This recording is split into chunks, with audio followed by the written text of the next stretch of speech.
Welcome to In the Know.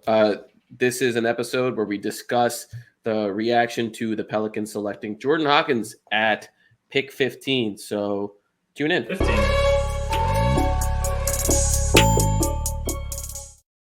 Okay. Pick 14. Pick 14. Oh man, it was an interesting night to say the least. I think I tweeted about it. My brain turned to mush by the end of it because the second round ended after midnight, and that's when the Pelicans executives came on stage. And by then, in the combination of that day and the last couple of weeks, I have not been able to think very clearly. As you can see with pick 15, still not recovered there. But Pelicans select Jordan Hawkins at pick 14. Mason, you were in a very different situation than I was. Immediate thoughts. What was going on? What do you think? I mean, it seems I'm with the general consensus. I'm not a draft expert like yourself, but it felt like this. Just reading kind of big boards and seeing where he fell. It doesn't necessarily feel like a reach. There may be one or two draft analysts who would consider more of a considerable reach. I think I saw him in the 20s in some places, but mostly I think I saw him in the teens, and so it may be a slight reach, but he fits what the Pelicans were looking for as a movement shooter. They need to add shooting around Zion and the rest of the team. And so, it's fine. I'm not thrilled about it. I feel like that's kind of your general sense, but anything more on your end?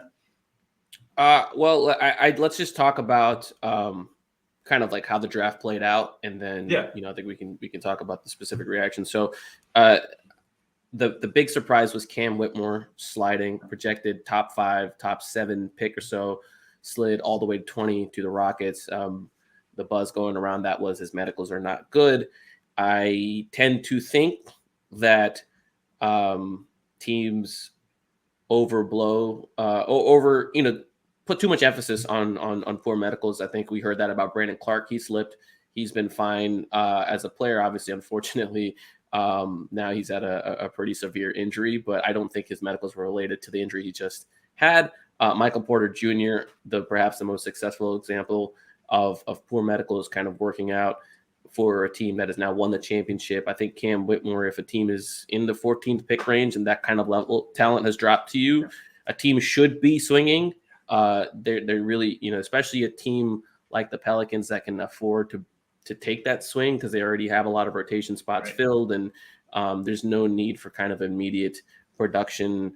But I also recognize the Pelicans are probably terrified of guys with poor medicals, given everything that's played out for them, not just in the last 4 years, just since the history of this thing has existed. Speaking of which, David Griffin, when he came into the press conference, wheeled himself in on a scooter and he was in a boot. So the curse does not, the curse does not stop. No person is immune. Dell Demps tore an ACL or meniscus when he made the trip down here a year or two ago. Now David Griffin is hurt. We need some extremely potent. Teresa probably asked out at this point just to avoid getting hurt. Yeah, that's a topic we'll not touch in this one. But yes, it seems like no matter who you are not safe from the injury curse.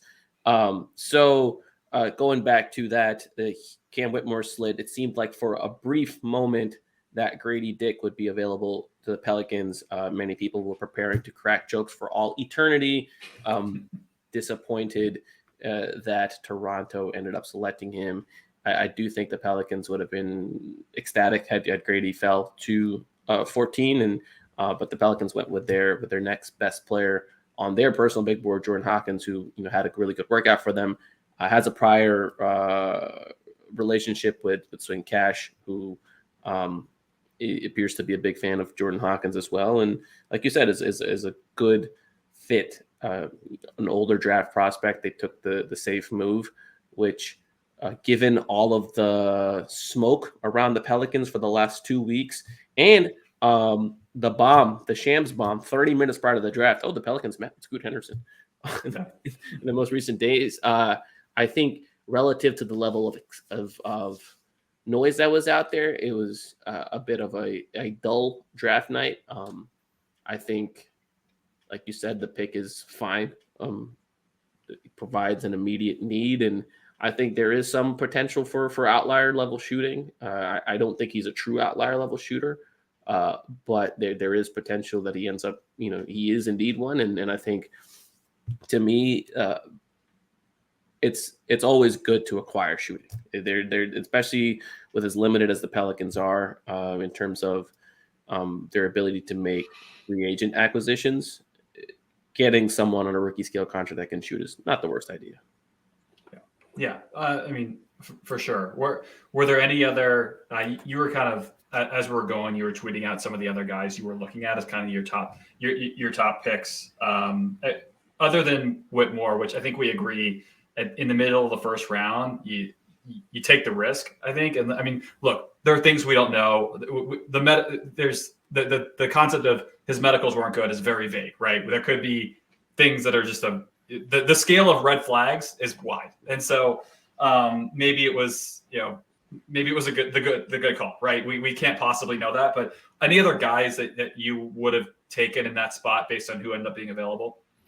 I personally would have taken Kobe Buffkin, who ended up going 15 to the Hawks, and I thought that was a player that didn't offer you the same level of movement shooting or outlier level shooting ability, but just someone who's a guard that is consistent in every single area. He can shoot, he can dribble, he can pass, he can defend. And what's attractive about Kobe was that he was one of the most efficient players at finishing at the rim, especially in the half court, which I think is a pretty incredible skill and should translate in a more spaced out NBA.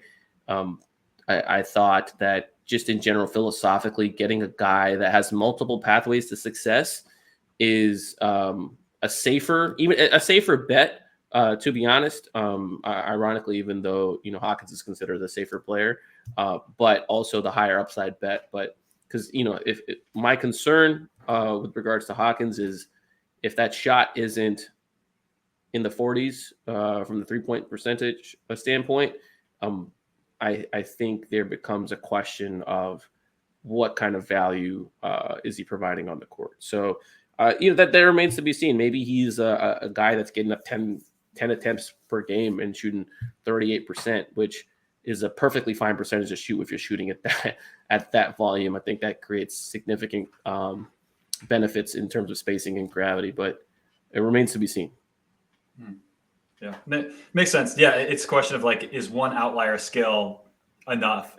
Does that create the safer pick, or someone who has multiple ways that they've shown they can beat you and skills that are more easily translatable to the NBA?